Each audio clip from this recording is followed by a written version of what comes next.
Comenzamos entonces. Muy bien, junto con saludarles y en el marco del proyecto Consolidación de la Red Binacional Chile-Argentina de Investigación en la Patagonia Austral, damos apertura a la actividad del día de hoy, 22 de agosto, del Seminario de Investigación en el Área de Arqueología y Patrimonio, donde expondrán las investigadoras del CADIC CONICET. Y el programa es el siguiente. En primera instancia, la doctora Belén Colazurdo dará la ponencia sobre el repositorio de colecciones arqueológicas de CADIC CONICET y la conservación del patrimonio. En segundo lugar, la doctora Nabuto, redes de agentes, objetos y lugares en las colecciones etnográficas fueguinas, un enfoque arqueológico para el estudio del patrimonio museológico. A continuación, las doctoras Nelly Dapal y Miriam Álvarez hablarán sobre la arqueología del sudeste en la costa atlántica de Tierra del Fuego, sobre la variabilidad y tendencias temporales en sociedades costeras. Finalmente, la doctora Angela Tivoli hablará sobre el patrimonio arqueológico en el archipiélago de las Islas British, en el canal Beagle, Argentina. Les decía por el chat que en todo caso, quienes estén interesados en hacerle alguna pregunta a las expositoras, lo escriban por ahí, y así organizamos esas preguntas y cada expositora las va respondiendo al final de su ponencia. Bueno, ¿querés comenzar, Belén? Sí, empiezo.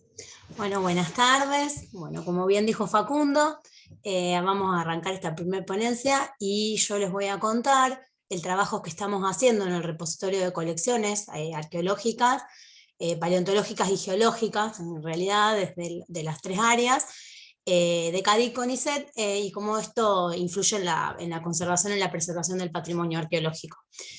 Acá hay una imagen del CADIC, me imagino que todos lo conocemos. Bueno, es en Ushuaia, un centro de investigación de Ushuaia, de CONICET. Y los ejes de los ejes en los que se basa el repositorio, el trabajo que estamos realizando, son tres. Primero, bueno, conservar de una manera adecuada el patrimonio, tanto en espacios adecuados como en embalajes museológicos, que no solo conserven la integridad de la pieza, sino que no modifiquen ninguno de los indicadores que pueden servir para futuros análisis. Entonces, una de las ideas del repositorio. Otra es de la de sociabilizar el patrimonio. Esto es una etapa posterior que todavía no se comenzó a realizar en el repositorio, de realizar un repositorio digital. O sea, eso es uno de los objetivos que tiene el repositorio a largo plazo, pero para eso ahora vamos a ver durante la presentación que para eso los materiales están ingresando de una manera determinada y demás, como para que eso sirva a futuro para esta sociabilización del patrimonio. Y también la cuestión de manipular lo menos posible los objetos patrimoniales y tener un resguardo de los mismos, y eso a partir de realizar modelos tridimensionales de los objetos. No de todos, obviamente, eso lo vamos a ver, pero no de todos, sino de los que se considere importante como para realizarlos, y esto es no solamente para tener esos modelos, sino que también pueden servir como para esto que digo, que no manipular tanto los objetos, y también tener un resguardo de los mismos, pase lo que pase, como que queda un registro más de esos objetos, ¿no es cierto? Bueno, a partir de estos tres ejes es que les voy a contar cómo está organizado el repositorio. El depósito de materiales en este momento no es un repositorio digital, como dije, sino el depósito de los materiales. Se cuenta con un espacio destinado para este repositorio, con su mobiliario correspondiente. Hay computadoras, impresora, cámara de fotos y escáner 3D, que es una de las cosas más importantes que tenemos. Un personal de apoyo, que soy yo en este caso, encargado del mismo, o sea, todo el tiempo de mi trabajo es estar en el repositorio, ¿no es cierto? Una base de datos que está en proceso, con los datos de la pieza, con datos más específicos de las piezas, que ya lo vamos a ver, y que pueden convertirse luego en los metadatos a utilizar para las plataformas digitales que tenemos pensado a futuro tener, ¿no es cierto? El repositorio no es solamente, como les dije, de tres áreas, no solamente arqueológico, sino también, bueno, corresponde a ciencias sociales y a ciencias de la tierra. Hay alojados materiales de investigaciones de más de 40 años, que nos dan un registro muy importante sobre la evolución natural y humana en los ambientes antárticos y subantárticos.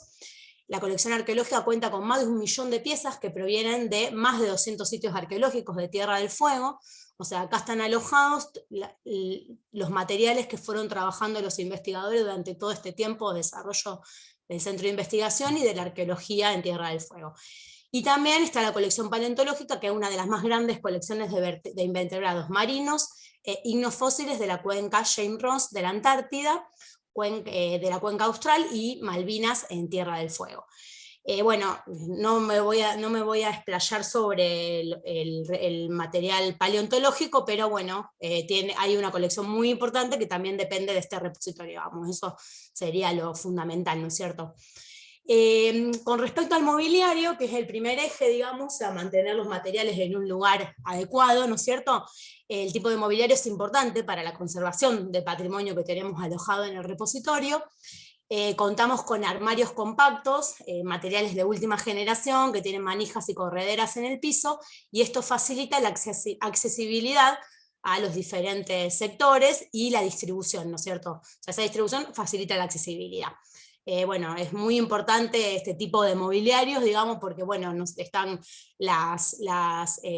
son estanterías muy estables, digamos, eso es importante, y nos permite tener el material de una buena manera almacenado, ¿no es cierto? También, bueno, ahí ven las fotos, los que... No son super.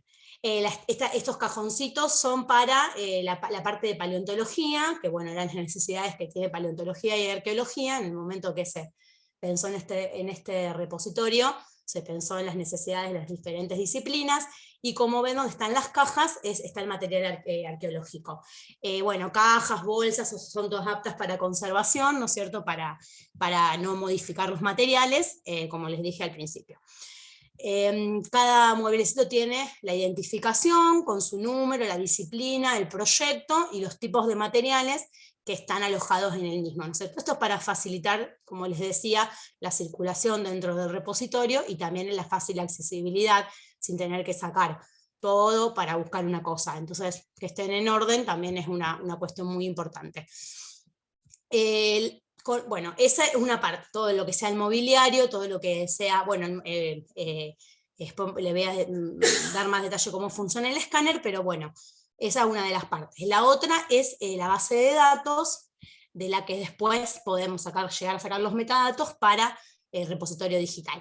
La base de datos está creada en un Access 2013, y bueno, lo que yo hice son diferentes tablas para ingresar ese material. Está la tabla general, como ustedes ven en la imagen, después están las tablas que son características de cada material, de los que tenemos arqueológicos, líticos, óseos de fauna y óseos humanos, son la mayoría de los materiales que tenemos.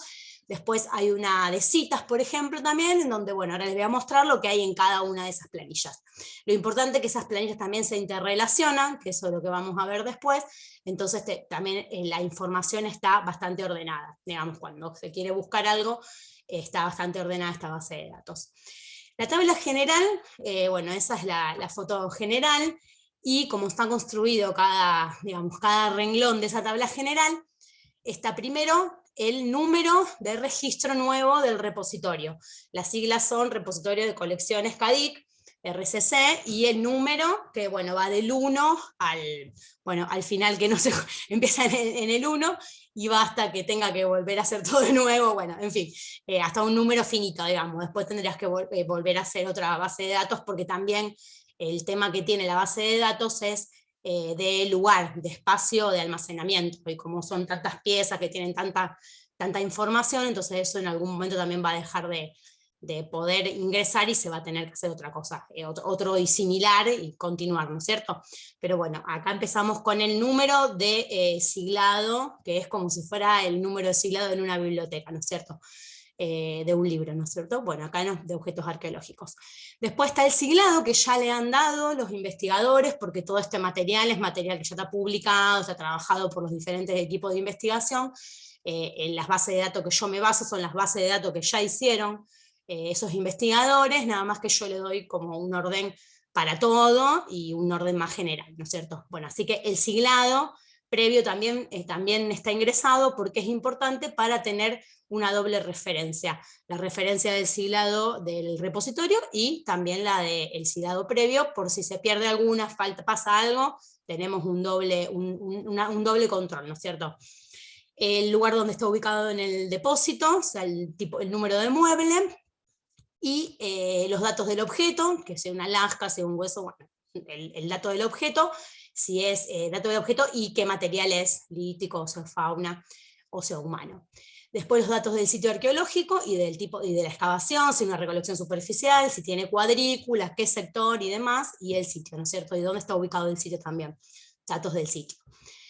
Después al final están los datos de los investigadores, del proyecto, de la publicación, o sea, la cita, está todo en la parte final de la tabla, y en el medio están los datos más detallados del objeto en sí, que incluye una descripción más detallada, es con un criterio más relacionado con lo museológico, y muchas veces en lo museológico lo que se le da es alguna característica que el objeto tenga para saber qué es ese objeto y no otro, si se pierde, si pasa algo, para saber eso. Después tienen las medidas y la foto con su número de registro y con la escala. Las fotos están aplicadas dentro de la planilla como un objeto externo, porque, por lo que le decía, por el espacio, al ser un programa que es de Microsoft, digamos, como que tiene sus limitaciones, entonces yo ya había empezado a poner fotos incluidas como un objeto, pero me empezó a saturar la base de datos, entonces lo que tengo que hacer es armar carpetas, ponerlas dentro de la misma computadora, pero que tengan un link. Entonces de esa manera no ocupa un espacio. También había sacado varias fotos de cada objeto, como para tener varias caras y demás, pero bueno, esas fotos quedan también aparte porque ya es demasiado el espacio que se necesita para realizar ese tipo de entrar muchas fotos, no se podía. Entonces por eso lo resolví de esa manera. Como ven, tiene el número del registro, la escala, y la foto. Después, las diferentes planillas, el material lítico tiene una información, el material óseo humano otra, y el de óseo fauna otra, que la idea fue hacer como aunar, todas las bases de datos que tenían los investigadores, que eran distintas, porque, por ejemplo, líticos se estudia de diferentes maneras, entonces había algunos investigadores que tomaban una cosa, otros otra, entonces yo tomé los datos básicos, los que están en todos los tipos de análisis, si es una lasca, si es un desecho, si es un núcleo, si es una lasca, la materia prima en los casos que esté, tipo de núcleo, tipo de lasca, fui tomando 4 o 5 puntos que podía aunar de todas las bases de datos. Aún así, a veces hay cosas que por ahí me faltan y tengo que trabajar con los investigadores para ver por qué lado lo puedo resolver, porque es aunar muchas fichas, mucho trabajo de Excel, de mucho tiempo de los investigadores, ¿no es cierto? Entonces por eso era más difícil buscar coincidencias. Después en la planilla de las citas está la cita, un link a donde están publicados. En el caso de que no estén publicados se pone un PDF, le pongo el PDF por ejemplo, pero todo tiene dónde puedo encontrar los datos de ese objeto, ¿cierto? Y una cosa que no dije, creo, es que el número de registro es el que relaciona todas las tablas. Entonces, si yo quiero buscar más datos de, por ejemplo, una lasca, si quiero buscar la cita y eso, hay una forma de ponerlas, de juntarlas para que todas las planillas complementarias se junten en la tabla general. Entonces, y eso todo se hace por el número de registro que tiene el objeto. A partir de eso se relaciona todo. Así que es muy fácil buscar datos de las piezas a partir de ese número de registro que me hace una relación de todas las tablas. Como le decía, cada materialidad puede relacionarse, si es lítico, se puede ver la información de la planilla de líticos relacionada con el renglón de la tabla general. Entonces también es más fácil toda la búsqueda que se realice, ¿no es cierto? Hasta el momento entramos 14.000 piezas más o menos, un poquito más de 14.000, de piezas ingresadas en las bases de datos, que son correspondientes más o menos a 30 sitios arqueológicos, algunos sitios están completos ya entrados, no hay ningún sitio completo, no sé si hay algunos sitios completos, pero son muy pocos. La mayoría tiene, por ejemplo, los líticos de tal sitio, los restos óseos de tal sitio, digamos, según cómo van apareciendo las necesidades, primero de los investigadores, que por ahí necesitan que las colecciones ya estén ingresadas, entonces esa es la forma de trabajar, o bueno, voy siguiendo los diferentes muebles y voy ingresando de esa manera, ¿no es cierto? Los sitios ingresados, como le dije, ya se encuentran publicados y analizados por los diferentes equipos de investigación, en su mayoría. A veces no se realizó todavía, el análisis siempre se realizó, pero a lo mejor no están publicados, y en ese caso también se pone que es como inédito y demás. Toda esa información se completa. Más despacio.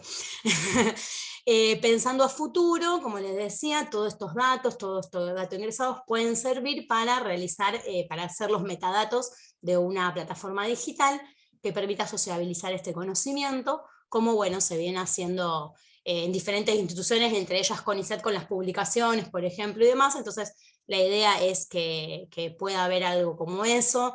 Para eso también el repositorio está trabajando con la red de arqueología digital argentina, que es una red que se formó a partir de un proyecto de Fundación William, y que a partir de eso varias instituciones de todo el país estamos trabajando para ver cómo podemos llevar a cabo esas bases de datos, que en algunos casos las instituciones ya las llevaron adelante, por ejemplo en Córdoba, por ejemplo en La Plata, están como ingresando esos datos ya, nosotros todavía no estamos en esa etapa, pero la idea es que en un futuro no muy lejano poder comenzar a llevar adelante este repositorio digital, que más que nada los impedimentos tienen que ver con cuestiones técnicas ahora en este momento, porque como ya ven el material está como para comenzar, pero bueno, las cuestiones son técnicas y de digitales, digamos. Esa es por ahora lo que nos faltaría poner en práctica, ¿no es cierto? En cuanto a esta cuestión de generar modelos para cuidar un poco más el patrimonio también, que bueno, que en un primer momento se piensa que no se van a hacer todas las piezas las que van a ser escaneadas, obvio, porque hay cosas como, no sé, una vértebra de pez que no tiene nada, no va a ser escaneada, pero las piezas que son importantes, los instrumentos líticos, los instrumentos óseos, algún tipo de hueso que tenga marcas y demás, cosas que sean relevantes como para conservar, se puede hacer esta pieza 3D, ¿no es cierto? Ahora empezamos en el escáner que tenemos, un escáner medio, digamos, medio muy sofisticado, ni de los pocos, está como en el medio, y es el escáner se llama 3D Ranger Vision Smart, y es de luz pulsada, o sea, le saca fotos saca fotos de diferentes caras del objeto y con eso construye el modelo 3D. Como ven ahí, bueno, tenemos una plataforma, como ven en la foto, tenemos una plataforma giratoria, que es un poco la hicimos casera, digamos, porque bueno, no teníamos los recursos para comprar la verdadera, pero sirve bastante porque la pieza no se mueve de su eje. Eso es más que nada lo importante de tener una plataforma que gire, porque si no de otra forma había que ir girando el objeto. Bueno, cuestiones técnicas, pero bueno, por eso ven esa plataforma en las fotos y el rojito es el escáner. Y lo que hay ahí es un cráneo de guanaco. Como ven, bueno, ahí está la imagen que sale, no siempre sale tan perfecta, tiene sus mañas el escáner también, pero bueno, básicamente y se escanea objetos desde 0.4 centímetros a 1 metro, digamos, eso es lo que escanea, no escanea ni más grandes ni tan chiquitos, y tienes diferentes distancias según el tipo de objeto que es, ¿no es cierto?, a qué distancia hay que poner el escáner y demás. Esas son más cuestiones técnicas, ¿no es cierto? Nosotros empezamos a hacer los primeros modelos, aleatoriamente, si no, había algunos objetos que replicar, digamos, entonces los fuimos a hacer, empezamos aleatoriamente, por estos cráneos, por algunos instrumentos óseos, que ahora lo vamos a ver. También tiene una dificultad del escáner, con objetos oscuros, por eso nos cuesta un montón hacer puntas de proyectil, por ejemplo, por el tipo de color de la piedra y todo eso, muchas veces no se puede hacer, y también hay una limitación en cuando los objetos son muy finitos, entonces que no sabe reconocer las caras, bueno, las caras del objeto las pone todas en el mismo lugar en general, entonces por ahí lo que más se nos facilita de escanear son los los instrumentos de hueso, lo que sea hueso, eso es bastante fácil, sale bastante fácil. Después las cosas líticas, eso nos cuesta un poco más, pero hemos logrado algunos modelos de esos. Bueno, acá les voy a mostrar si gira. Bueno, ese es el modelo del cráneo que veían antes. Esto es otro modelo, un hueso largo, una lámina, un hueso largo, o un instrumento, no sé mucho de esto, pero en el día me dirá, pero bueno, no sé si esto es un instrumento. Lo hicimos como para probar y salió bien. Y también, bueno, machacadores óseos, por ejemplo, estos que ven acá, a veces se pueden hacer con textura, como el que ven acá arriba, y a veces se pueden hacer sin textura, que quedan blancos, como el de abajo, que bueno, que después a la hora de imprimirlo se le puede poner textura y demás. Lo importante es que las partes que son importantes se vean bien, digamos, eso es lo interesante. Cuando es sin textura es como un poco más rápido, la textura cuesta un poquito más, pero bueno, igual se logra. Y ahí, si ven arriba, está la página en donde estamos subiendo, se llama Sketchfab, y ahí tenemos una página del repositorio y hay varios modelos subidos que ya se pueden consultar, se pueden ver, están a disposición. Comenzamos a subirlos como para ya tener un registro, como ir subiendo modelo 3D y demás. Hay varios, como ya les dije, la mayoría son en huesos, que son los que más nos están saliendo. Bueno, y creo que nada más, no sé.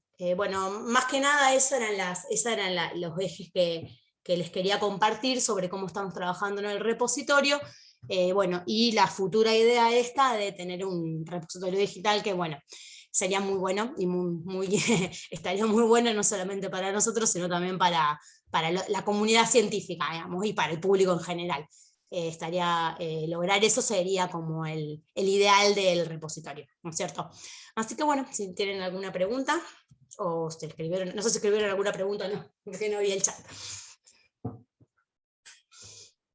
Eso, bueno, muy bien, muchas gracias, Belén. Sí, en el chat no veo ninguna pregunta, pero si alguien quisiera formular alguna respecto de su exposición, este sería el momento. Bueno, ¿puedo yo preguntar en vez de escribir? Sí, sí, claro. Las primeras, sino que me preguntas, ya te voy a agarrar. No, mentira. Para que te explayes. No, porque me parece re interesante esto de la red de arqueología digital, que sí, tenía entendido, por lo poco que escuché, que claro, que en Córdoba y en La Plata, especialmente en Córdoba, avanzaron más. Sí. Y me preguntaba si sabías cómo les está yendo con esto de poner en accesibilidad los repositorios. Si y el repositorio. Y el repositorio de Suquía hace bastantes años que está, que es el de Córdoba, y bastante tiene, por lo que ellos dicen, tienen bastantes consultas y sirve bastante, digamos. Nosotros una de las acciones que hicimos dentro de esa red era compartir las publicaciones, digamos, ¿no es cierto? Lo primero que hicimos, y la ingresamos dentro del repositorio de Suquía porque era el que ya estaba funcionando de más tiempo, y ellos sí cuentan que la experiencia es buena, que igualmente ellos todavía no tienen muchos objetos, lo que comenzaron fueron a escanear libretas de campo y cosas más inéditas, digamos, y bueno, lo que ellos dicen es que sí, que tienen bastantes consultas, que le va bien. En La Plata recién están arrancando, me parece, como que todavía no hay un balance, y también en La Barría, también en La Barría comenzaron. Tampoco sé todavía cómo, bueno, porque con estas cuestiones de la pandemia y todo, no nos estuvimos reuniendo mucho presencial, solamente hicimos las reuniones virtuales, pero bueno, por lo que sé en La Barría arrancaron, pero el repositorio de Suquía está muy bien considerado, y sí, calculo que tienen, por lo que ellos dicen, funciona muy bien, así que esa es la idea, digamos. Algo como el Suquía. Sí. Está bien, para tener en cuenta entonces. Sí. Bien. ¿Yo te voy a hacer una pregunta? Sí, acá mi compañera que está acá al lado mío me va a hacer una pregunta. ¿Por qué el pico cuesta más para hacer los modelos? No lo sabemos. Seguramente que las cosas que tienen base oscura, eso es lo que te lo dice, digamos, las especificaciones del escáner dice eso, que la base oscura es lo que complica.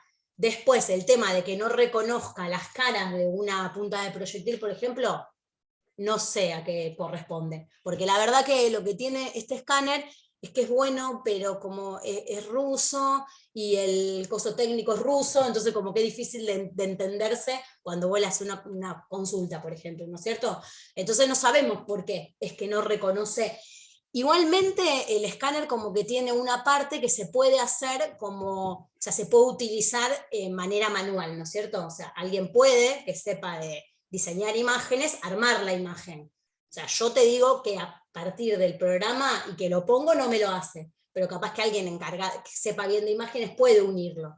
El tema es que no reconoce las dos caras de una punta de proyectil y las toma como la misma cara. Entonces del otro lado inventa.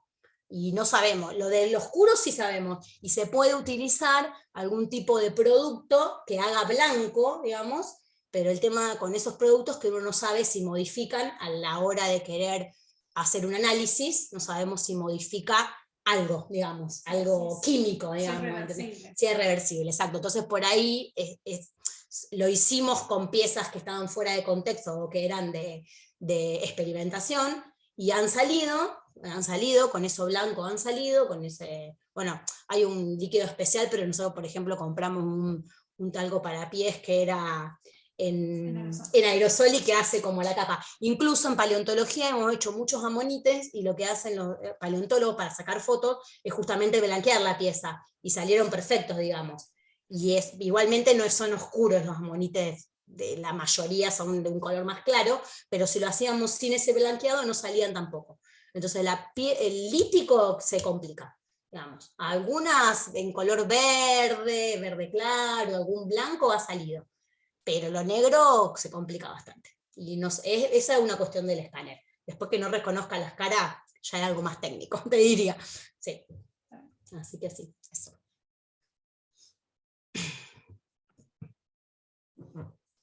Bueno, muy bien, Belén, que aunque el nombrecito ahí en la Sí, computadora dice Nélida Pal, advierto que ella es Belén Colazurdo, y nos habló sobre el repositorio de colecciones arqueológicas de CADIC CONICET y la conservación del patrimonio. Entonces, si no hay otra pregunta, a continuación, quien nos expondrá es Ana Buto, y hablará sobre redes de agentes, objetos y lugares en las colecciones etnográficas fueguinas, un enfoque arqueológico para el estudio del patrimonio museológico. Gracias, Ana. Bien. ¿Ahí lo ven bien? Perfecto. Bueno, bien, como ya dijo Facundo, les voy a hablar sobre esto, las redes de agentes, objetos y lugares en las colecciones etnográficas. Ya varios me vienen escuchando hablando de esto hace un tiempo. Bueno, un poco esto, la idea es contarles cómo desde este enfoque teórico-metodológico, desde la arqueología, podemos estudiar las colecciones de museos, y especialmente desandar las trayectorias de los agentes, los objetos y los lugares involucrados en este proceso de formación de las colecciones de artefactos etnográficos, y discutir las agencias involucradas, tanto desde el origen de los artefactos hasta su diáspora. Que bueno, es un enfoque que también, como ya varios saben, vengo desarrollando y venimos desarrollando con Dana de Fiore, que es también con quien estoy trabajando en esto, en tratar de esto, ¿no? De pensar en los procesos de formación, no solo de los objetos arqueológicos, sino también de los etnográficos, e incluso, si en algún momento lo logramos, de los contemporáneos. Un poco para pensar estos procesos de formación, en un paso anterior pensamos en las colecciones de museo no como entidades estáticas, sino como entidades que son dinámicas, y que son el resultado de relaciones complejas, de nuevo, ¿no? Entre objetos, personas, lugares, instituciones. Con lo cual, estas relaciones creemos que pueden ser exploradas desde un enfoque arqueológico, que evalúe estos procesos de formación de las colecciones, que incluyen, como mínimo, estos pasos. Por un lado, la producción y el uso de los artefactos por las comunidades originarias, la adquisición, ya sea por la compra, por el hurto, la donación, el préstamo, o formas más violentas, el acceso, que era un poco lo que contaba Belén, por esta forma del inventario y del catálogo museológico, la conservación de esas piezas, el análisis, ya sea por científicos o, externos, o por gente del museo, de los museos, su salvaguarda y depósito, La selección para la exhibición, ya sea permanente o temporaria, el estudio, ahí sí externo con fines científicos, educativos, de parte de las comunidades, también la recepción por el público del museo, que es también como un enfoque que se viene tomando en el último tiempo, y la quita de acceso o la pérdida de algunos objetos por medio de donaciones, préstamos, desechos, pérdidas, accidentes, bueno, cosas que suelen suceder. Entonces un poco para tratar de desempaquetar, digamos, estas colecciones de museo, proponemos estudiarlas como un conjunto arqueológico, ¿no? Y por eso esto del enfoque arqueológico. Tratando de analizar no solo los objetos, bueno, me quedaron cosas extrañas porque había de una ponencia en inglés y me quedaron algunas palabras medio mal, perdón. No solo estudiando los objetos, sino también los documentos y las fotografías que informan sobre el contexto y nos proveen información sobre justamente estos agentes que estuvieron involucrados en todo ese proceso de formación y que a partir de esa exploración de los agentes, los objetos, los lugares y las instituciones podemos ver cómo esas colecciones etnográficas fueron dinámicas y no es que se recolectaron, fueron al museo y ahí quedaron, sino que hubo un montón de pasos intermedios. Y como caso de estudio, voy a seguir hablando de Businde, que también ya muchos me escucharon hablar, pero bueno, es el caso de estudio que tengo en estos últimos años. Como ya muchos saben, Businde nació en 1886 en Breslau, en la actual Polonia. En el año 1900 se unió a la Congregación Católica del Verbo Divino, se mudó al monasterio de San Gabriel en Viena, donde fue ordenado sacerdote, y después de varios intentos fallidos de que lo asignaran como misionero a algún lugar, que era lo que él quería hacer, ser misionero y recorrer algunos lugares, aceptó esta propuesta de ser profesor de Ciencias Naturales en el Liceo Alemán de Santiago de Chile, un cargo que ejerció entre 1912 hasta que se fue hasta 1926.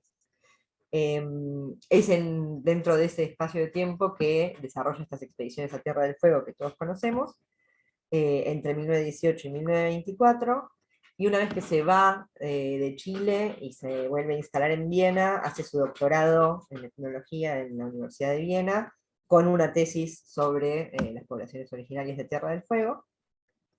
Dio infinitas conferencias, y fue docente, y finalmente vuelve al monasterio de San Gabriel en Viena, donde reside hasta su muerte.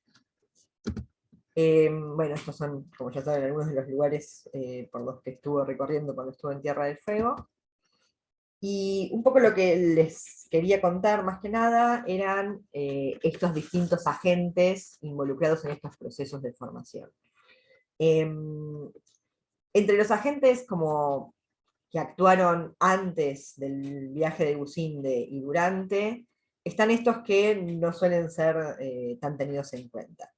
Entre ellos, las autoridades políticas, tanto de Chile como de Argentina, que proveyeron todas las cartas de recomendación, insistieron, digamos, en el trabajo de Businde y en su importancia, le entregaron todas las autorizaciones de viaje, ayudaron con el transporte, e incluso ayudaron a encontrar un entierro de una mujer cahuella.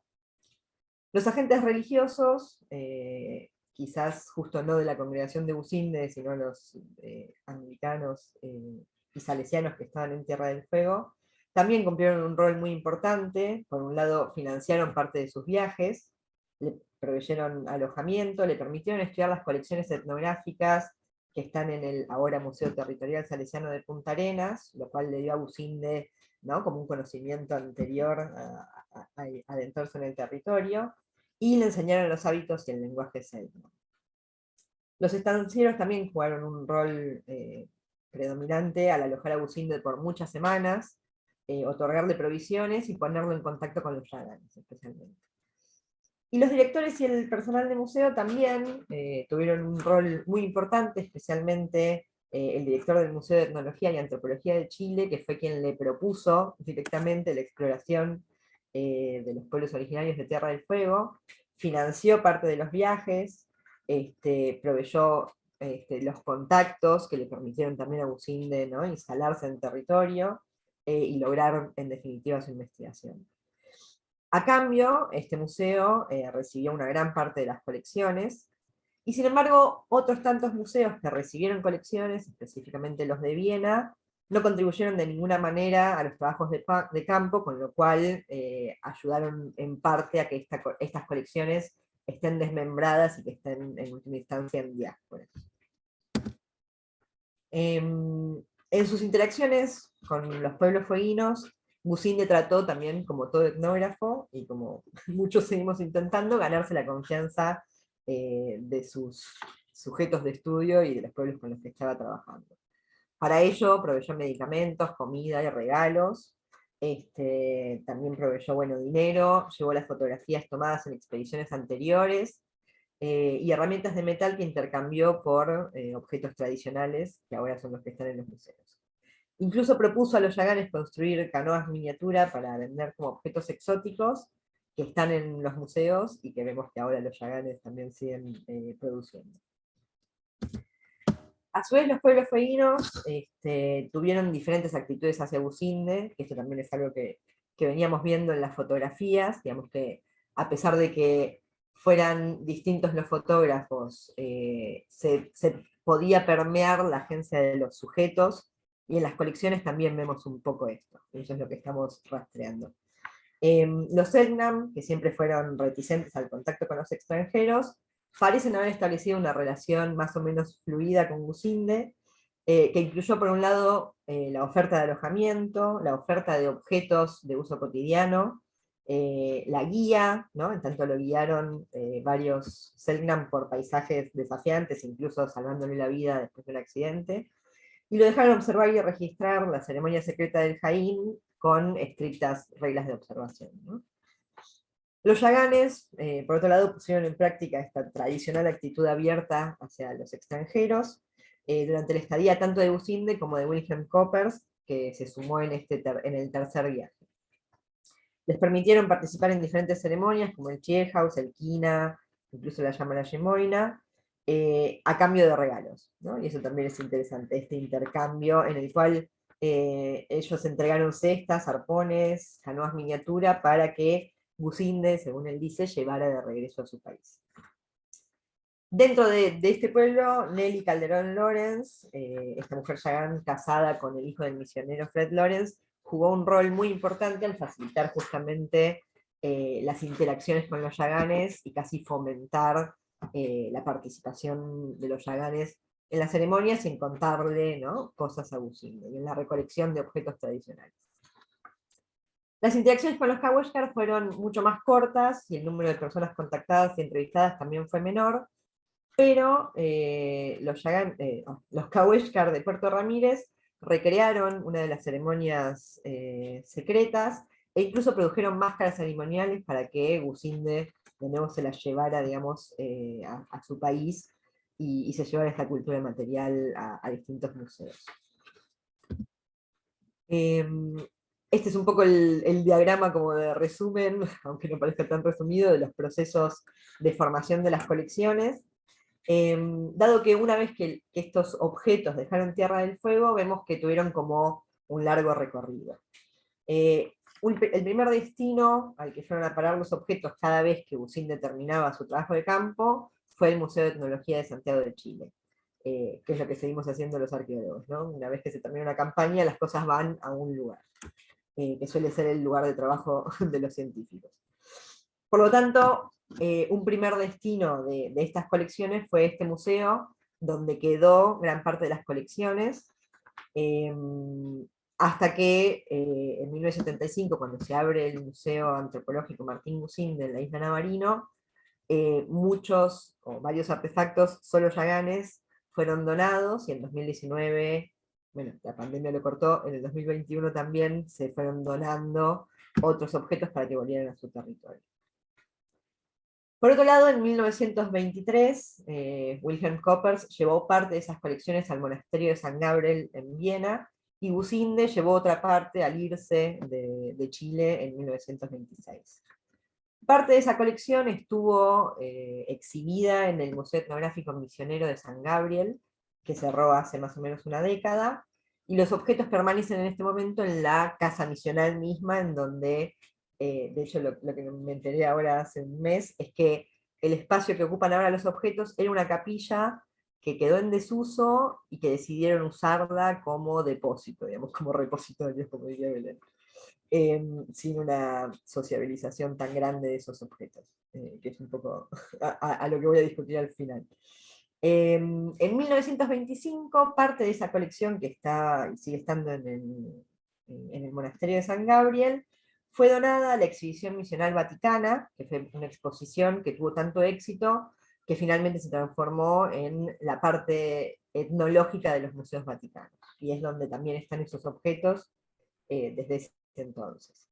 Y otra parte de la colección fue vendida por el propio Businde en 1927 al entonces Museo Etnográfico de Viena, actual Weltmuseum, en donde gran parte está en depósito y una pequeña porción de esos objetos están exhibidos.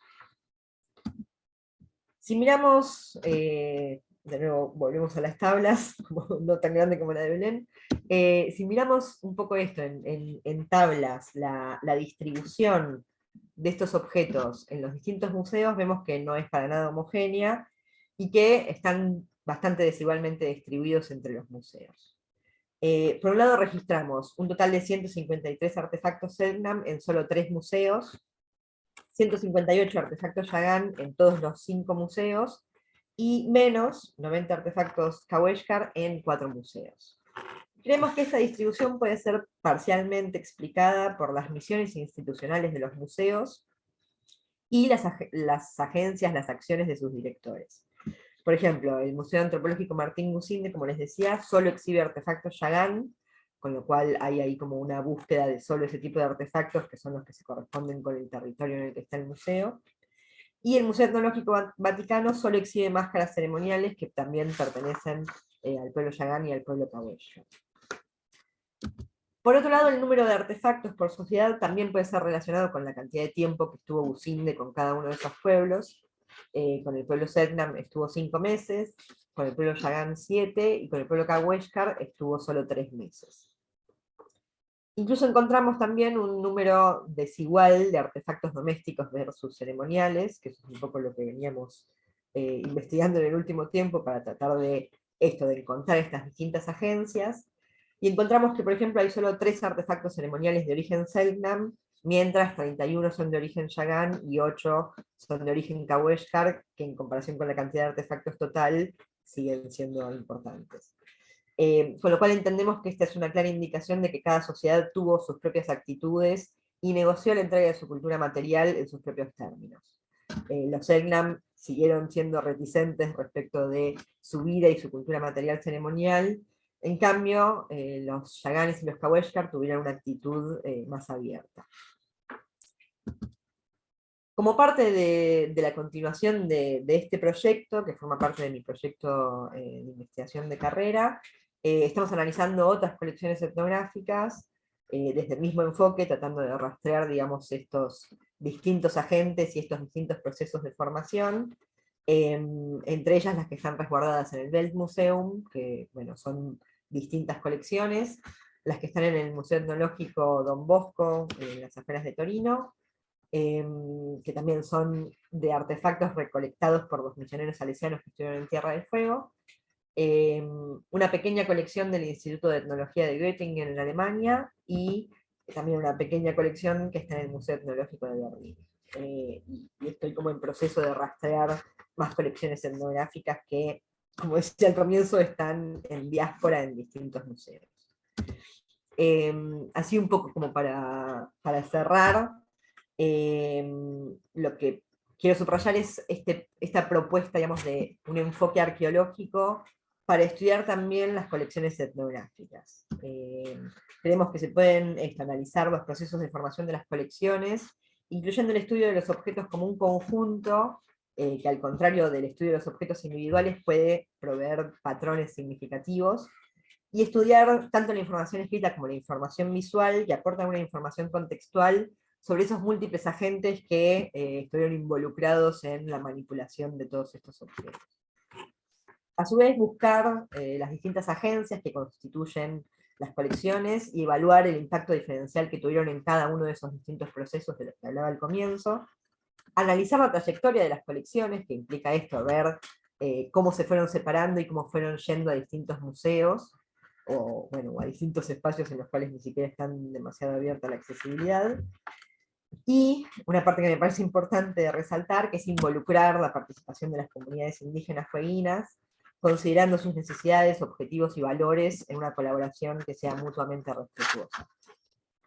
Y consideramos que esta no solo es una perspectiva relevante para la investigación arqueológica del patrimonio, sino también para pensarlo como pasos necesarios para trabajar de manera comprometida con las comunidades, y en el caso de las colecciones etnográficas, en pensar en conjunto en futuros pedidos de repatriación.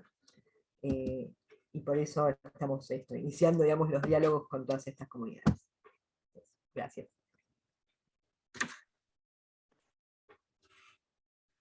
Bueno, muy bien, muchas gracias, Ana. Muy interesante. Esa fue la exposición de Ana Buto sobre redes de agentes, objetos y lugares en las colecciones etnográficas fueguinas. No sé si alguien tiene alguna pregunta.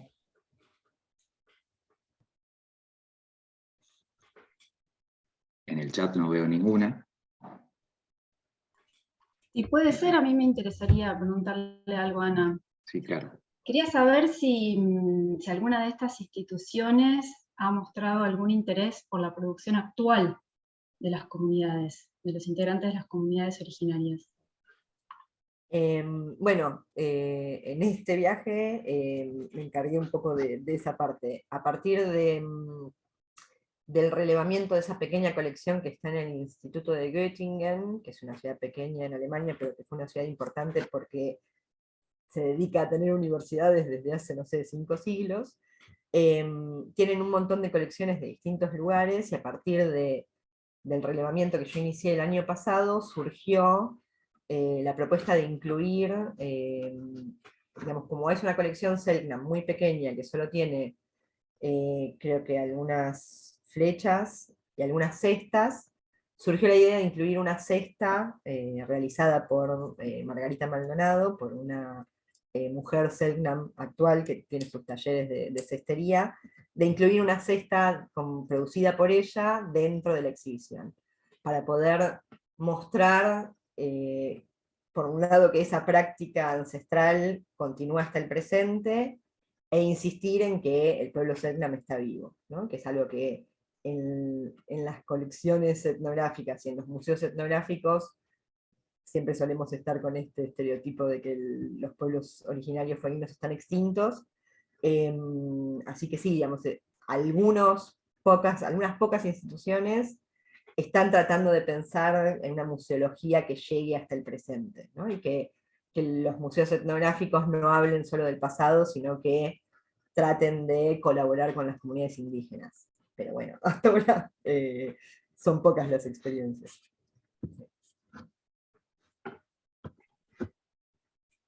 Por eso también, perdón, me extiendo en el comentario, por eso también me interesaba esto que decía, que contaba Belén, de sociabilizar el patrimonio, ¿no? Digamos, de lo difícil que resulta acceder a ciertas colecciones y lo importante que sería esto, ponerlo en un acceso, en algún tipo de acceso público, que después hay que definir cómo, pero bueno, para las comunidades también resulta muy difícil acceder a qué objetos están en qué espacio, ¿no? Y eso me parece que es algo a pensar para el futuro.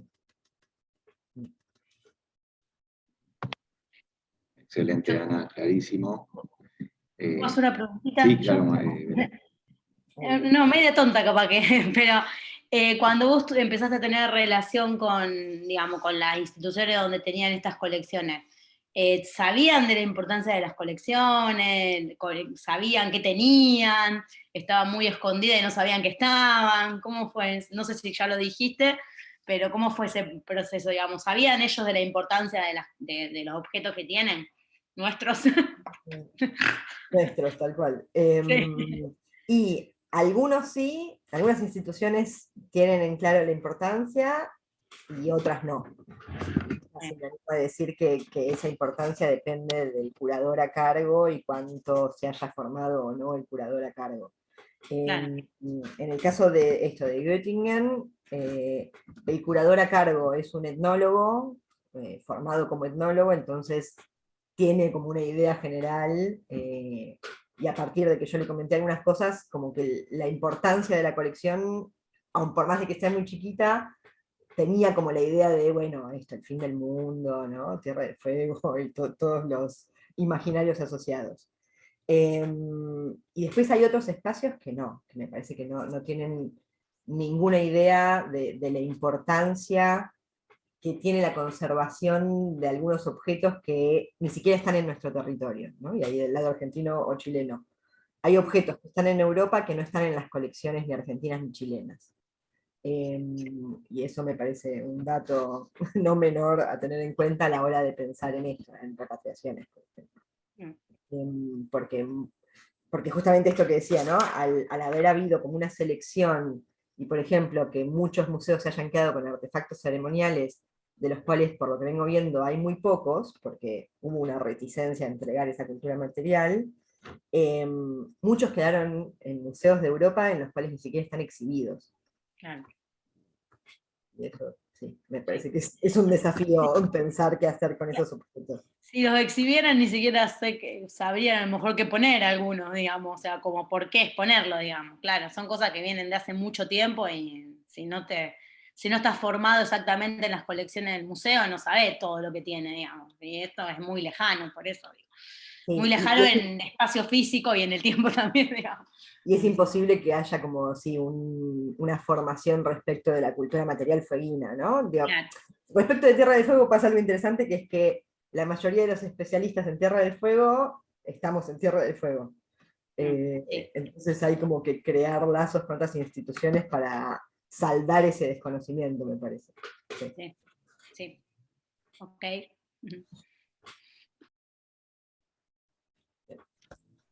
Bueno, perfecto. ¿Queda alguna pregunta por ahí?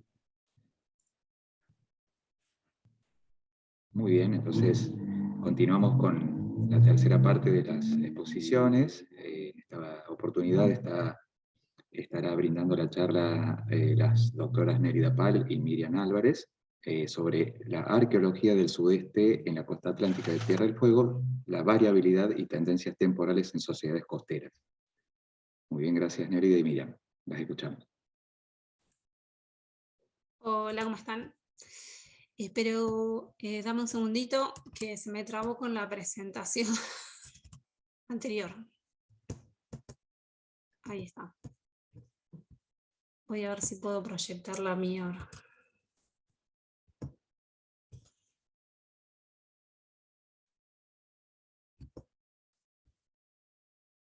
Vale.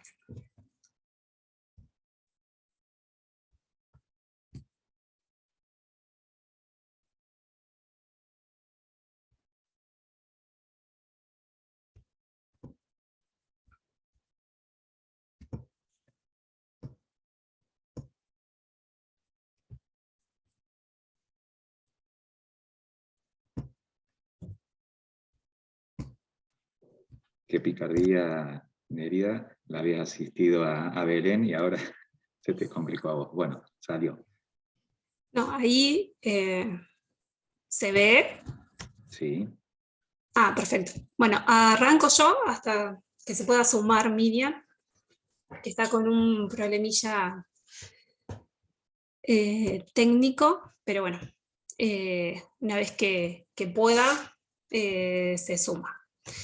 Bueno, la idea de la charla era presentar un poco las diferentes líneas de investigación y de trabajo que estamos llevando a cabo con nuestro equipo en el sudeste de la costa atlántica de Tierra del Fuego, y tratar de interpretar diferencias en cuanto a la variabilidad y tendencias temporales en estas sociedades costeras. A ver si pasa.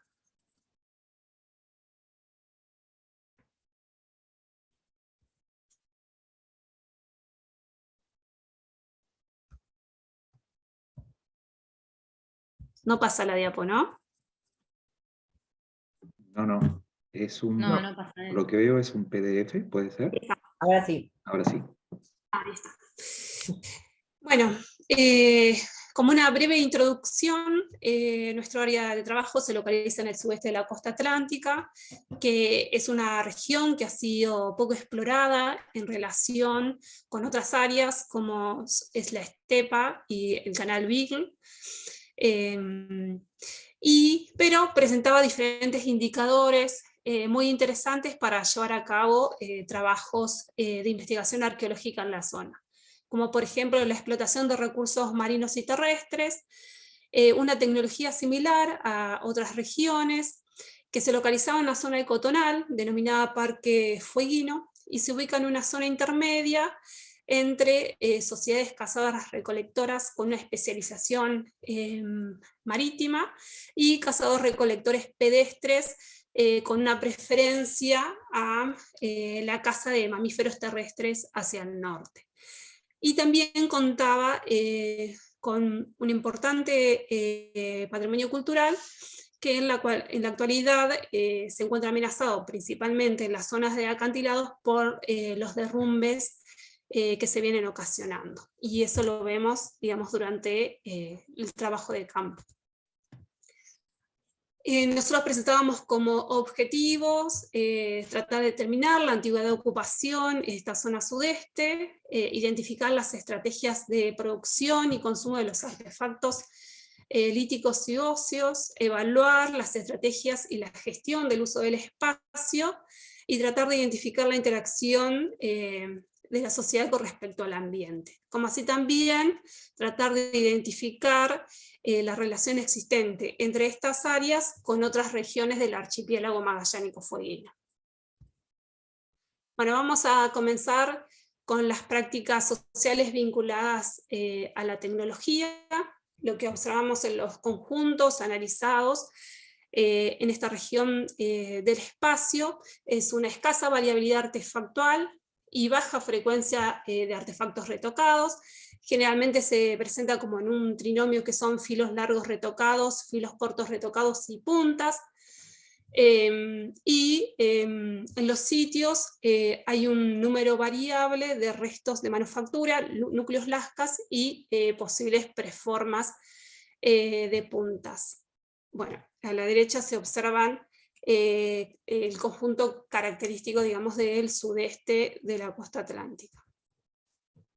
Bueno, en cuanto a las prácticas tecnológicas, las materias primas disponibles son de origen local y se encuentran presentes en porriolitas y rocas de grano fino y pizarras. El aprovisionamiento es directamente sobre las playas. En la actualidad se está llevando a cabo un estudio de la base de recursos líticos a partir del muestreo de 3 playas que se localizan cerca de los sitios arqueológicos que estamos analizando, que se localizan en los alrededores de la estancia María Luisa o cercanos a las estancias.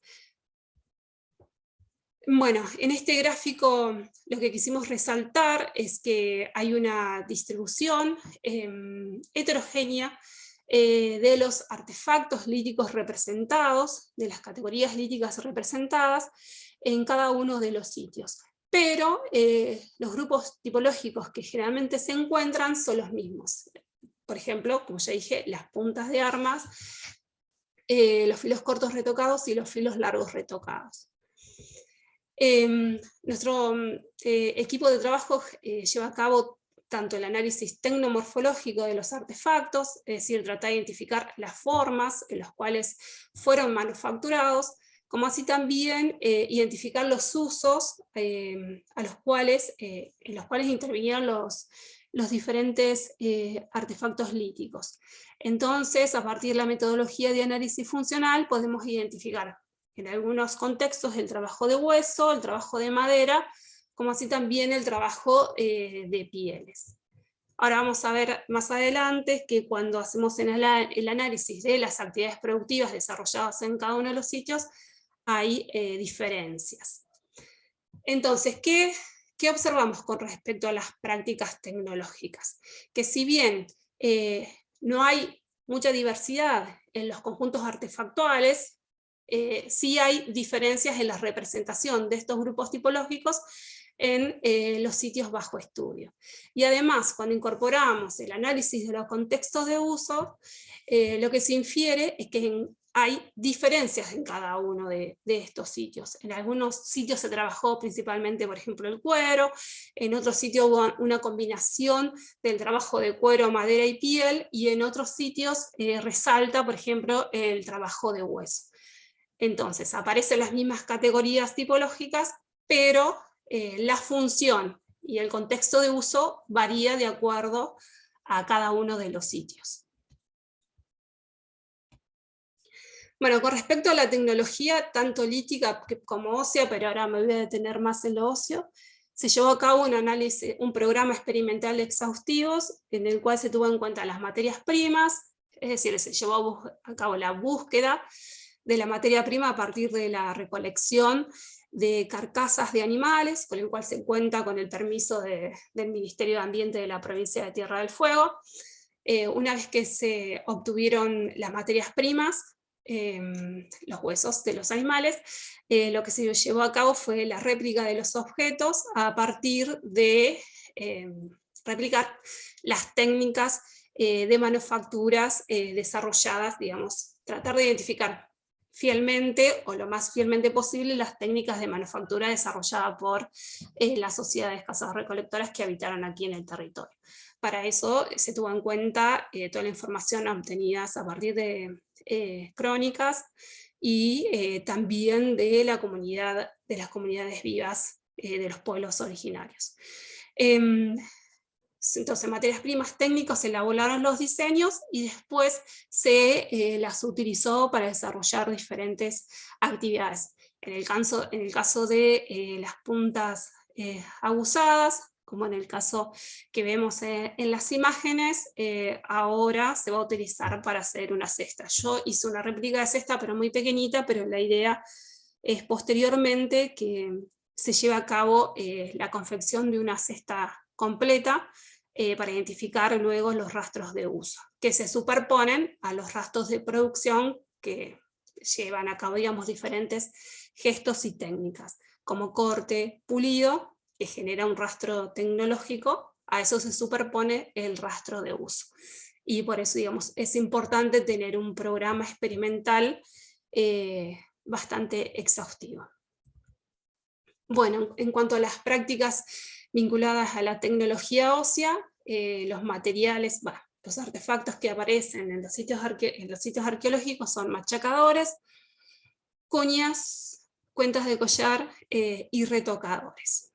Y para la elaboración de cada una de estas categorías tecnológicas se utilizó un hueso particular proveniente de una especie particular. Por ejemplo, para los compresores óseos se utilizaron los huesos de guanaco, para las cuñas se utilizaron huesos de mamíferos marinos, y para las cuentas de collar los huesos de aves. Entonces cada artefacto formatizado, un hueso que tenía diferentes propiedades mecánicas. En cuanto a las prácticas de subsistencia, se identifica, además de las lapas que aparecen en los contextos arqueológicos, aparece la presencia de mamíferos terrestres como guanaco, de mamíferos marinos, como los cetáceos y los lobos marinos. También aparecen aves y peces. Bueno, en los diferentes sitios arqueológicos, la distribución de cada uno de estos taxones es diferencial. Por ejemplo, en uno predominan los lobos marinos, en otros predominan los peces, y en otros predominan aves y peces, pero sí se observa una variabilidad intrasitio, digamos, donde se encuentran todas las especies presentes, lo único que en cada uno de ellos resaltan una en particular. Bueno, también se llevó a cabo análisis del uso del espacio para evaluar la variabilidad del registro arqueológico. Se hizo a nivel intraespacial y regional. ¿Por qué tuvimos la necesidad de llevarlo a cabo? Por la gran variabilidad que había en los sitios. Tenemos presencia de sitios concheros muy grandes, hasta lentes conchales que son efímeros, que los descubrimos por sondeo. Entonces la idea era tratar de abarcar qué variabilidad había en el registro arqueológico en la zona de estudio. Entonces, la mayor parte de los sitios son conchales, hay domos de diferentes tamaños, un rasgo característico es que predominan las lapas, las nacelas, y bueno, este análisis intrasitio y regional. Se llevaron a cabo análisis estadísticos en 3 sitios arqueológicos para tratar de evaluar cómo era la gestión de residuos y la existencia de qué actividades se habían desarrollado.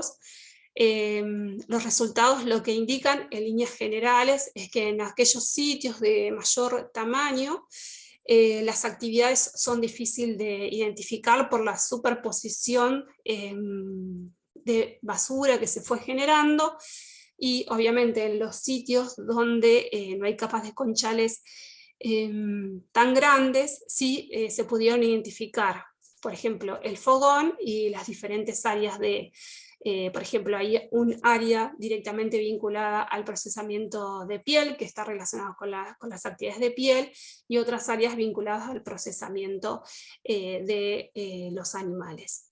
Y también lo que se observa es el fogón como un espacio de un atractor o un lugar central que estructura todo lo que es la gestión de las actividades.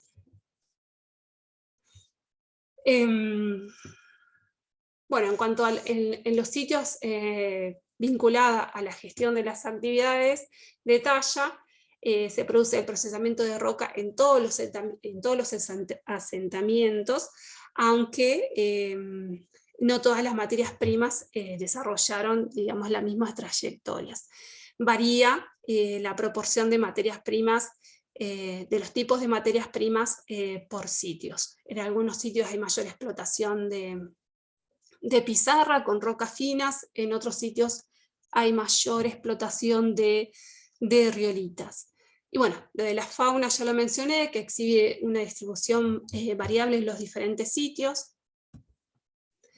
que hay una juxtaposición de actividades productivas en aquellos sitios que presentan mayor volumen y tamaño, y que no existe una relación directa entre la variabilidad de actividades llevadas a cabo en un sitio y la duración de ocupación, y si hay un uso heterogéneo del espacio.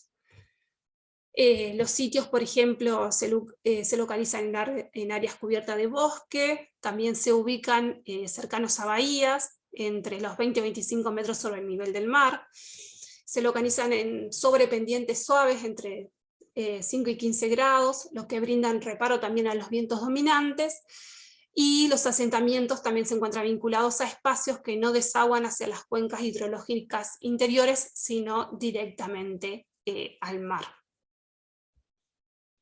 Con respecto a la cronología, ahí se presentan los fechados que hemos obtenido en los diferentes sitios, bueno, calibrados y no calibrados. El sitio más temprano, por decirlo de alguna manera, tiene un fechado de 3.344 más o menos 38, y el resto se localiza en un rango cronológico más o menos similar, de los 380 AP hasta los 222 AP. Bueno, ¿qué podemos decir? Otra línea de trabajo que se está llevando a cabo es la interacción de los seres humanos con el ambiente, tratar de una reconstrucción paleoclimática. Los datos hasta ahora obtenidos indican un descenso en los niveles de productividad, descenso en las temperaturas en el Holoceno tardío, y hay 2 líneas de trabajo en curso. Una es la evaluación de diferentes tipos de moluscos como reservorios e isótopos estables de oxígeno y carbono, como proxy de cambio climático, y también otras líneas de análisis, que es a partir del análisis de la temperatura que recolectamos con los loggers que ya hemos colocado en la costa atlántica, y se van a retirar prontamente. Van a estar todo un año bajo el mar. Y nosotros estamos tratando de abordar los paisajes tecnológicos a partir de la distribución geográfica de variables tecnológicas y prácticas que incluyen el contexto de uso de los instrumentos, los diseños, el aprovechamiento de materias primas, las técnicas, así como el conocimiento específico para su producción y uso en un marco espacio-temporal específico. Y tomamos particularmente los útiles de procesamiento. Es decir, aquellos artefactos que intervinieron en el procesamiento, como por ejemplo los filos largos retocados o los filos cortos retocados. Otra línea de investigación que estamos desarrollando en el área es el análisis de residuos orgánicos de especies fueguinas en instrumentos líticos experimentales. Las dos líneas que voy a pasar a hablar ahora se vinculan directamente con el contexto de uso. Nuestro laboratorio tiene una gran impronta con respecto al análisis del contexto de uso a partir del análisis funcional de base microscópica, y quisimos incorporar otras líneas para complementar esos resultados. Una era la búsqueda de biomarcadores químicos, con miras a la identificación del origen de restos orgánicos depositados en artefactos, ecofactos, áreas de actividad y estructuras de combustión, que provengan de contextos arqueológicos, de la costa fueguina. Y para eso era necesario llevar a cabo, en un primer momento, un análisis químico de especies actuales con importancia arqueológica, para tener un mapa bioquímico que se llevó como primera etapa, y luego el uso de las piezas líticas talladas en especies autóctonas de Tierra del Fuego. Las especies que se procesaron fueron la merluza, el guanaco, lobo marino y marsopa, que justo habían quedado varadas en la costa.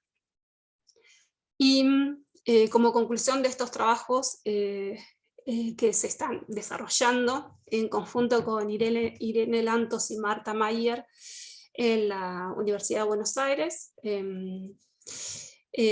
digamos, se puede inferir que los lípidos pueden ser buenos indicadores del origen de los alimentos que entraron en contacto con los artefactos líticos tallados, y también en nuestro caso con sedimentos provenientes de fogones o de piedras termoalteradas. Y esta línea, que es los análisis de lípidos, se tiene que complementar, por ejemplo, con análisis de isótopos y, por ejemplo, con el análisis funcional de base microscópica y un análisis contextual exhaustivo.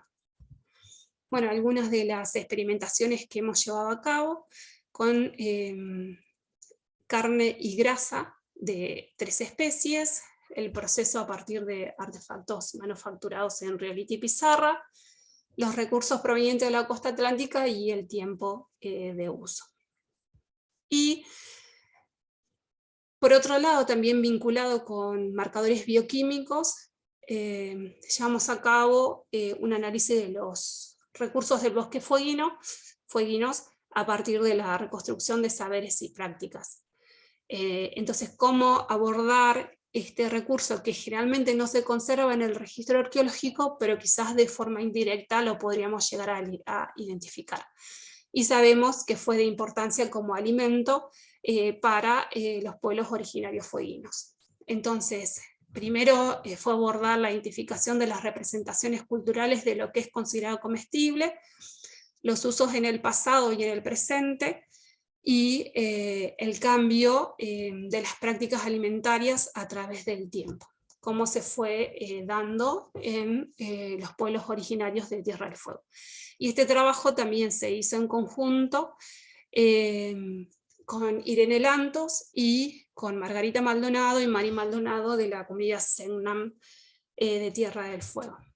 Bueno, pusimos como ejemplo 2 casos, que es con respecto al uso en el pasado y el presente del calafate, los nombres en Sengnam y científico, la forma de cómo fue variando la forma de recolección, que es manual, pero en la actualidad también se pueden utilizar otras técnicas intermediarias, los usos del fruto como alimenticio y la madera para la confección de astiles, y cómo fue los cambios en las prácticas alimentarias, que en el pasado fue un consumo directo, y en el presente también es directo o diferido a partir de la cocción o la preparación de otros alimentos. bueno, de una mermelada en este caso. Y el otro caso que seleccionamos fue el de pan de indio, que la forma de recolección también es manual, es un alimento. En el pasado también el consumo podía ser directo o diferido, porque era secado, y en la actualidad también es directo, y se utiliza como, se cambió la técnica de las prácticas alimentarias porque se puede utilizar como fermento o conservado. Y para ir cerrando, contarles un poco del proyecto de divulgación y popularización de la ciencia con un proyecto ACETUR que se está llevando a cabo en el Museo del Fin del Mundo, que se llama Viaje al Origen en busca de los primeros habitantes del litoral de Atlántico Fueguino, y constituye una muestra interactiva, recreativa y multisensorial en el museo. El objetivo, digamos, este proyecto surge de la necesidad de la directora del museo en ese momento de crear un sector o una sala que esté destinada a un público que no ha sido tenido en cuenta hasta en la actualidad en las muestras del Museo del Fin del Mundo, que era el público infantil y adolescente. Entonces el desarrollo, nosotras como arqueólogos y arqueólogas llevamos a cabo el desarrollo del guión de investigación, el museológico, y también participamos en el guión museográfico que se está ejecutando en la actualidad, y fue un trabajo interdisciplinario entre arqueólogos, arqueólogas, comunidad Segnan, realizadores audiovisuales, programadores, diseñadores gráficos, comunicadores y mantenimiento, y quienes están llevando a cabo la ejecución en la actualidad de la sala interactiva.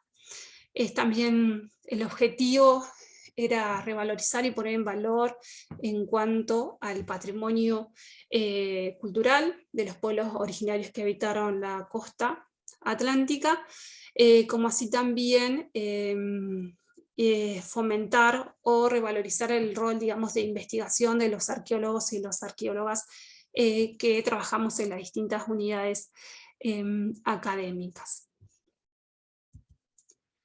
Las líneas futuras de trabajo están vinculadas a innovaciones sociales y sus tendencias, la cooperación social, los paisajes tecnológicos, el paleoclima, y continuar con el análisis de los recursos vegetales fueguinos. Bueno, muchísimas gracias.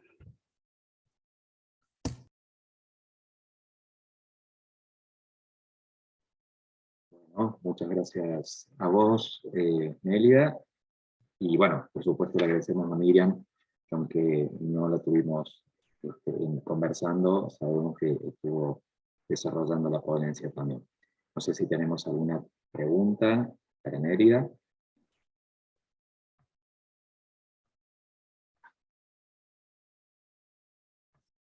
Bueno, entonces vamos con la última ponencia y luego las preguntas para ir cerrando.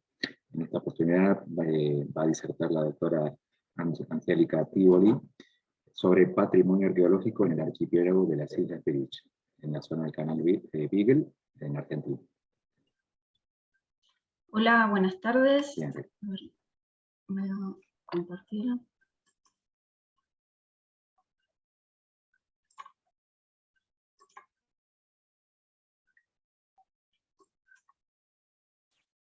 ¿Están viendo ahí la presentación? Sí, se ve perfecto. Bueno, perfecto. Bueno, en esta comunicación la idea era presentar los resultados de los trabajos de prospecciones y excavaciones que se vienen realizando recientemente en las Islas Brilles, y también algunos trabajos tendientes a la mitigación del impacto sobre el patrimonio arqueológico. Para quienes no conocen el espacio, este grupo de islas que conforman un archipiélago se encuentra dentro del canal Beagle, justo frente a la ciudad de Ushuaia. Hoy en día se encuentra gran cantidad de recursos, en especial aves y mamíferos marinos como los lobos, y por otra parte hoy en día no hay presencia de... ¿Puedes poner pantalla completa? Sí. Eso te iba a decir, que no se está viendo sí, sí. completo. Ahí, No. Ahora sí. ahí está, ahí se ve la pantalla completa. Sí, ahora sí. Disculpen. Bueno, y hoy en día no hay presencia de bosque ni de agua dulce en forma permanente. Antes de empezar los trabajos sistemáticos que venimos realizando en estos últimos años, existían algunos datos previos, como el conocimiento de los campos de conchero que existen en la isla Brilles, que es la isla más grande del archipiélago. También en la isla Merian se había registrado la presencia de una estructura de rocas en el intermareal atribuible a un corral de pesca, y algunos datos sobre la presencia de sitios en la isla H, pero no se habían realizado hasta el momento trabajos de prospección sistemática. Entonces, en el marco de un proyecto de investigación de CONICET, se realizaron una serie de prospecciones en diferentes islas de este archipiélago, lo cual dio como resultado el registro de 20 sitios que están localizados en las islas Conejo, Merian, en la isla Brilles y en la isla H. En su mayoría son sitios de tipo conchero, y como mencioné, bueno, la isla Brilles es la que tiene mayor densidad de estructuras de concheros.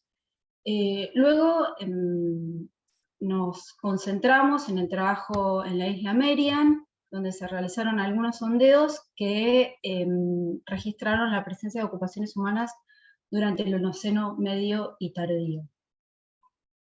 Estos trabajos fueron recientemente presentados, publicados en un artículo en la revista Arqueología, así que voy a comentar brevemente algunos de estos resultados.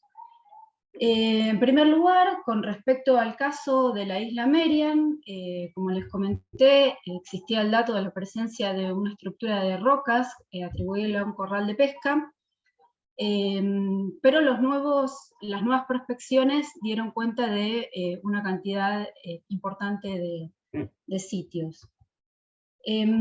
Los trabajos más recientes de sondeos y excavaciones se concentraron en la playa que está hacia el este de la isla.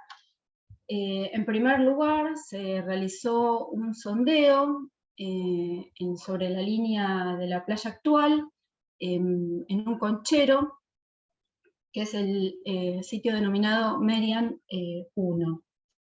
Se excavó un sondeo de 1 metro por 1 metro y se obtuvo un fechado sobre la capa basal de 1030 años antes del presente. Se recuperaron cantidad de materiales líticos, malacológicos y faunísticos.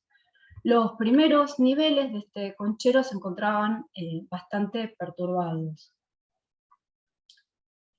Con respecto a los resultados del estudio del material zooarqueológico, lo que podemos comentar, bueno, como les decía, las primeras capas están bastante perturbadas, presentan restos de plásticos y algunos restos de conejos, de roedores, pollo y oveja, que se estima que son resultados de incorporaciones tafonómicas, mientras que las capas de más abajo, la capa D y la capa E, ya no presentan este tipo de restos.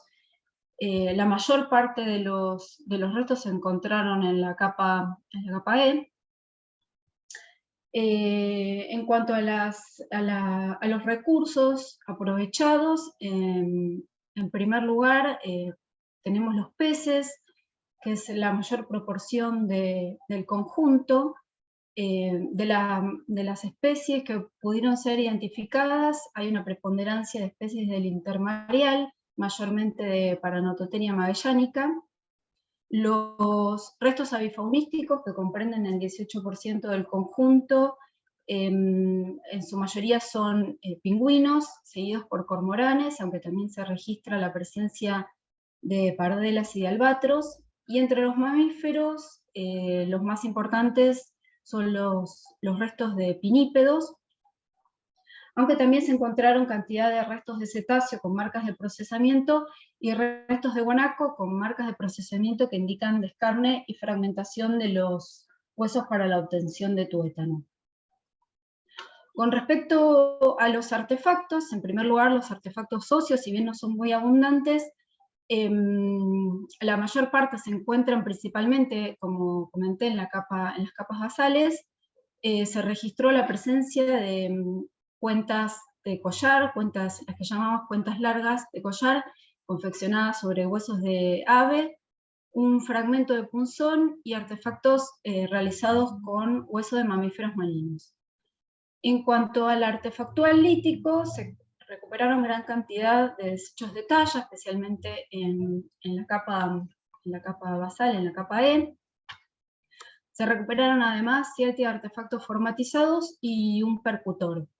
Se documenta el empleo de la talla bifacial en una punta de flecha, que es lo que vemos acá en la foto, en una preforma y en la presencia de desechos de reducción bifacial. En lo que respecta a las materias primas, se destaca la presencia de rocas de disponibilidad local, como riolitas y lutitas.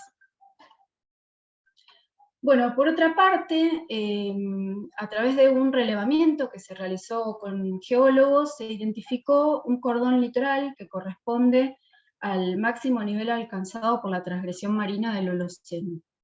También en esta playa que da hacia el este de la isla Merian.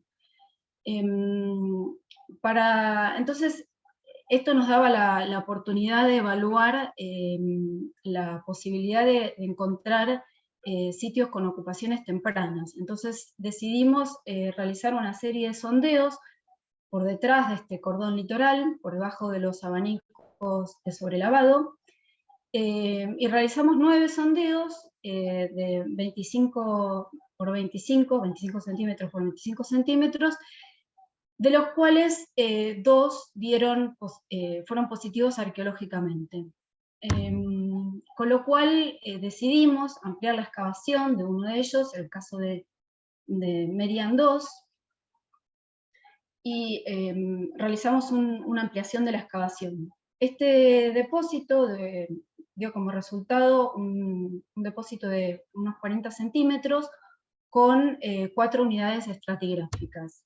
La capa A, que corresponde al suelo actual, la capa C, que corresponde al nivel de gravas, correspondiente a los depósitos de lavado asociados al cordón litoral, correspondiente al máximo nivel de la transgresión marina del Holoceno.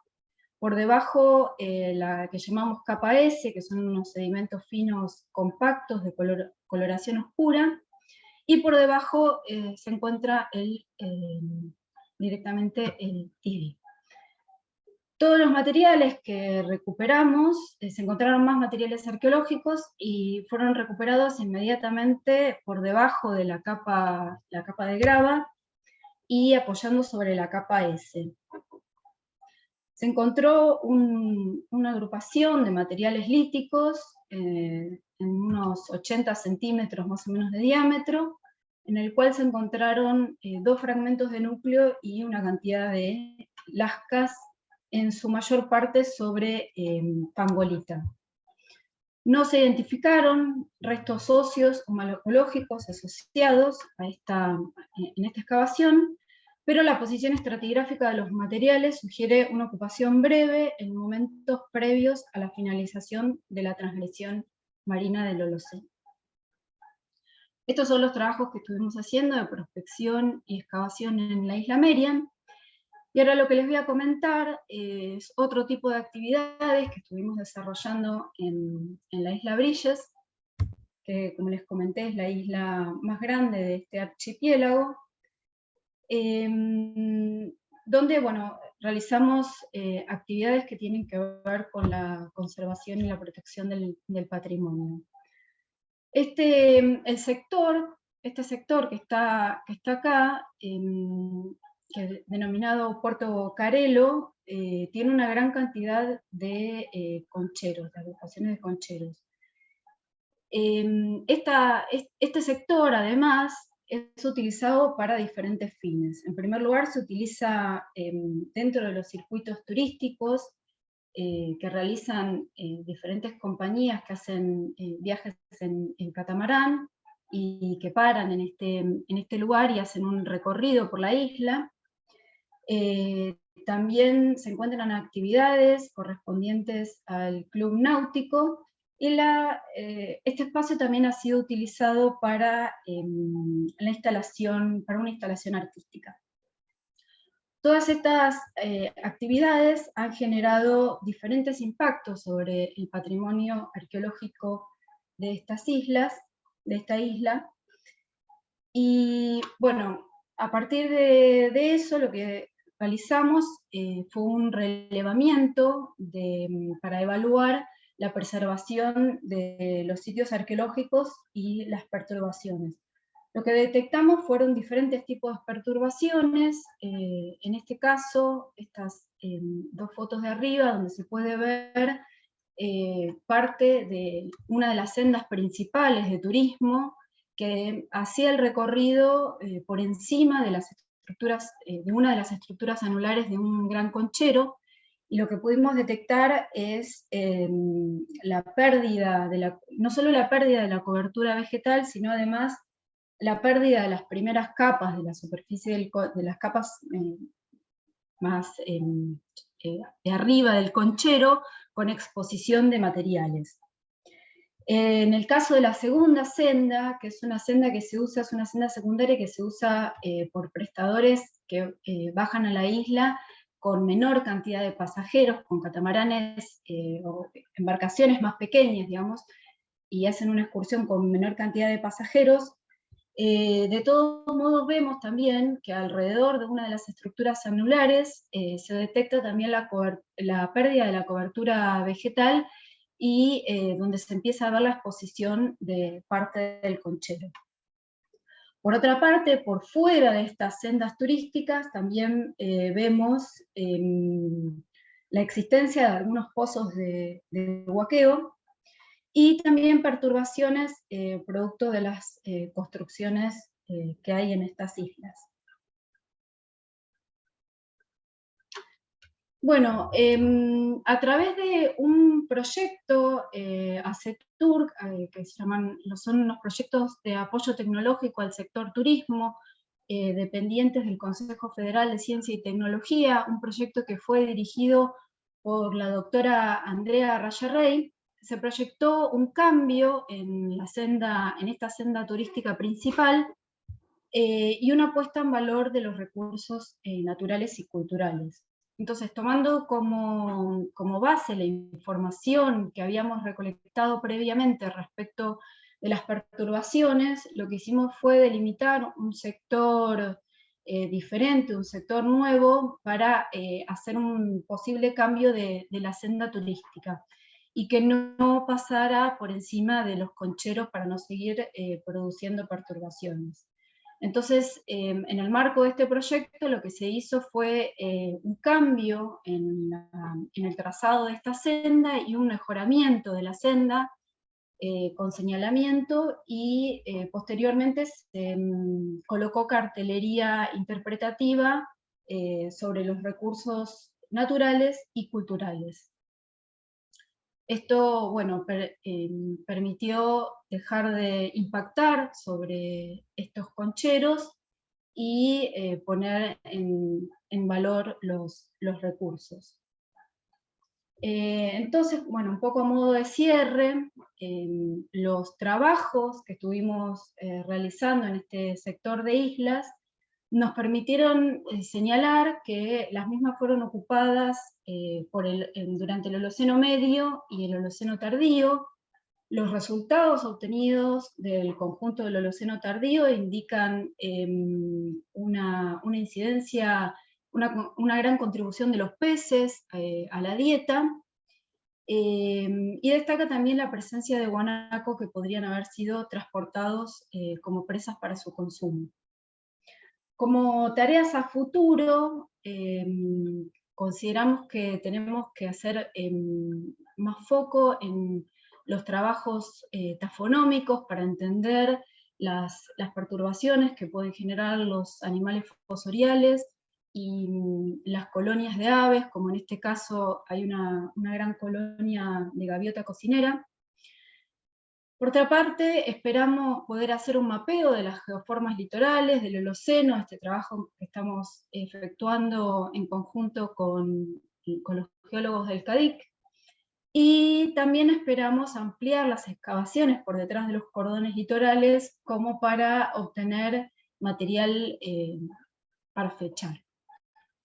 Y como por último, también esperamos que se pueda generar estos trabajos de articulación con el sector turístico para mejorar la transferencia de conocimiento y que a la vez esto se refleje en un mejor cuidado del patrimonio y una valorización del patrimonio cultural de la región. Bueno, eso es todo.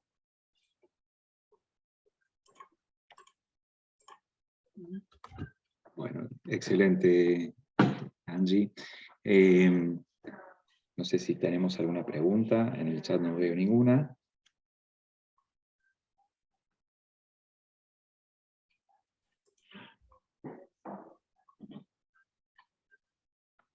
Bueno, entonces, muy bien, estamos con esto dando cierre a este encuentro, el Seminario de Investigación en el Área de Arqueología y Patrimonio.